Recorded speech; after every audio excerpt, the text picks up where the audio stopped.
Bonsoir à toutes et à tous. Vous connaissez sûrement la spondylarthrite ankylosante, la maladie de Crohn, la polyarthrite rhumatoïde, le lupus. Toutes ces maladies sont des maladies inflammatoires chroniques. Ça touche à environ 500 millions de personnes dans le monde.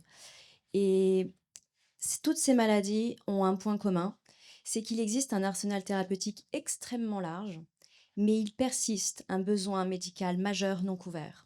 Je vous donne l'exemple de la maladie de Crohn. Chez ces patients, à peu près 30% sont réfractaires en première intention aux immunothérapies et 70% deviennent réfractaires au cours de la vie de la maladie. Et c'est exactement dans ce contexte de besoin médical non couvert que FoxBio s'inscrit. FoxBio, c'est une société de biotechnologie qui développe des médicaments de thérapie innovantes sur les aspects de thérapie génique, où on va cibler spécifiquement des cibles de l'inflammation pour retrouver un équilibre immunitaire. FoxBio s'appuie sur des fondements extrêmement solides puisqu'on a deux plateformes technologiques.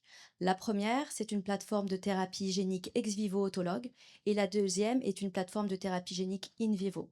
L'objectif étant, encore une fois, d'accéder aux patients qui sont atteints de maladies inflammatoires chroniques. On a deux familles de brevets qui protègent notre propriété intellectuelle.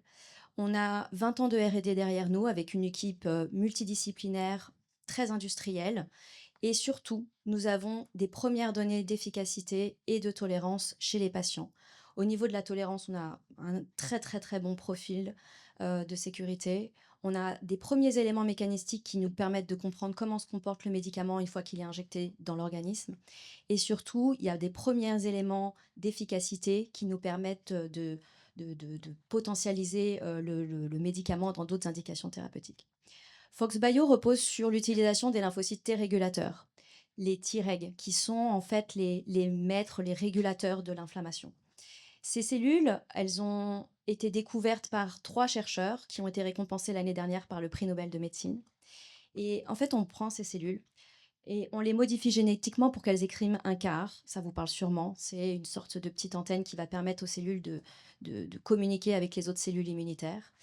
Et une fois qu'elles sont sur le site inflammatoire, elles vont cibler une cible spécifique de l'inflammation. Elles vont être ensuite activées et elles vont stopper la réaction immunitaire pathologique et redonner une tolérance locale après cette inflammation qui s'est engagée. Ces cellules, elles ont un intérêt dans la maladie de Crohn. C'est la première indication thérapeutique qu'on veut cibler. On a un médicament lead qui est en fin de phase préclinique, c'est-à-dire qu'on a déjà commencé à transférer la technologie vers une CDMO. On a déjà prouvé in vitro et in vivo le potentiel d'efficacité.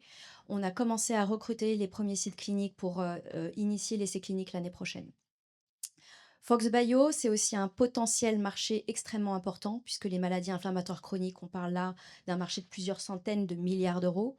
Et pour vous donner un ordre d'idée dans nos technologies, l'année dernière, nos concurrents ont investi plus de 500 millions d'euros dans des technologies similaires, et il y a eu plus de 5,5 milliards de deals en M&A sur ces activités.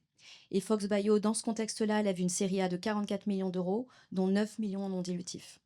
FoxBio, c'est pas juste la énième société qui va aller traiter plus ou moins les symptômes, c'est la nouvelle société qui va aller guérir les maladies inflammatoires chroniques.